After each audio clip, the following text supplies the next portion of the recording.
If you've got a nice steak that you want to make sure you don't screw up, this is the video for you.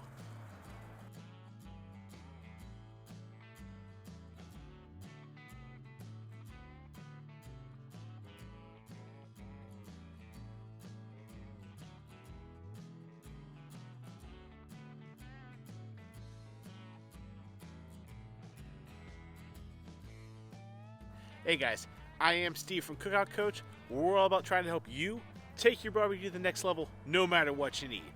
Today I've got two very special A9 WAGYU fillets, both weighing over 8 ounces that I got from the butcher shop down in Pensacola. I got these because I wanted to cook something special for my wife, but to be honest with you, I'm a little bit intimidated. I've never cooked WAGYU before and I want to make sure I nail these steaks. So to be sure we get them right, I'm going to fall back on an old classic, the reverse sear. Let's get to it. Let's make it happen. So to start with, I want to make sure I get every ounce of beefy goodness out of these steaks as I can. So I'm going to start with a dry brine. Right before I leave for work in the morning, it's going to give these steaks roughly 8 hours to dry brine. You could easily go overnight. This is what I decided to do. When it comes time for the cook, we're going to light somewhere between 1/4 and 1/2 a chimney of charcoal in our Char-Griller charcoal chimney. We're going to take our Char-Griller Akorn that's going to be the star of this cook. Go ahead and drop that chimney down in it. I'm going to add a single piece of applewood because I want just a delicate smoke on the outside of these WAGYU A9 fillets. We're going to put our cooking stone in, put our grate back, and let our egg corn come up to roughly 225, 230. When it comes to a reverse sear, I don't like to get too bogged down in what the actual temperature is it's cooking at, as long as it's low and indirect. I want to make sure this meat comes up pretty slow and definitely all even.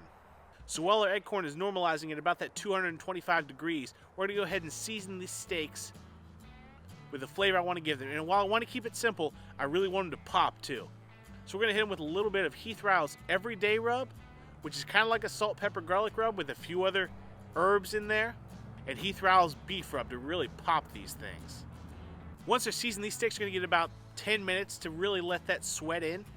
And the reason I like to season them now as opposed to right before we sear them off is because if your ingredients are dry on the steak, you can burn things like granulated garlic and whatnot. I find when I do it like this and keep the steak sort of moist with its own juices, I don't get that burn when I do the sear. I might not get as good of a sear, but the trade-off of keeping all that flavor on there is one I'm willing to make. Once our egg corn is normalized, the smoke is cleared out, it's nothing left to do but to get these on and get an internal probe temp in them. We're going to go ahead and just watch these come up. These were right at 45 minutes when we hit a 115 internal temperature.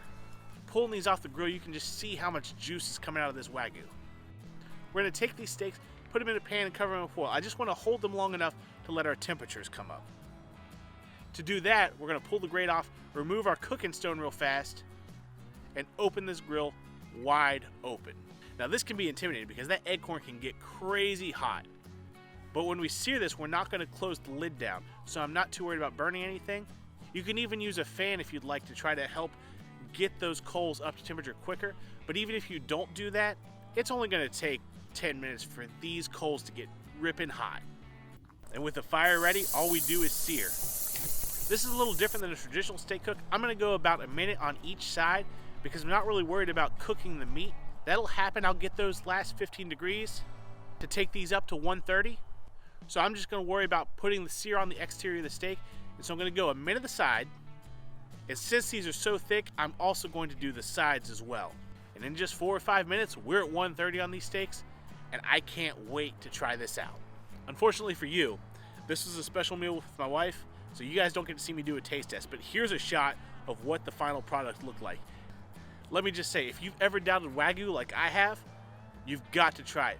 This steak came out smoky, salty, but in the middle it was perfect. And while there was still fat in the middle, I was a little bit worried about the texture of that, but it was almost like little pockets of flavor. This steak actually got juicier as I chewed it. I couldn't believe what happened. Disclaimer, I am in no way affiliated with a butcher shop or Kevin down in Pensacola, but if you love a good steak, give them a call down there. Get you some A9 WAGYU and just try it. I don't even think the cut matters, just try something. To this point, I'm still a little bit amazed at how good that steak was. But there you have it. You really can't mess up a steak this way. It's a fantastic, foolproof way to have a perfect steak dinner. Now, if you want to do a little bit more traditional hot and fast cook, check me out over in this video, and we'll see you in a few.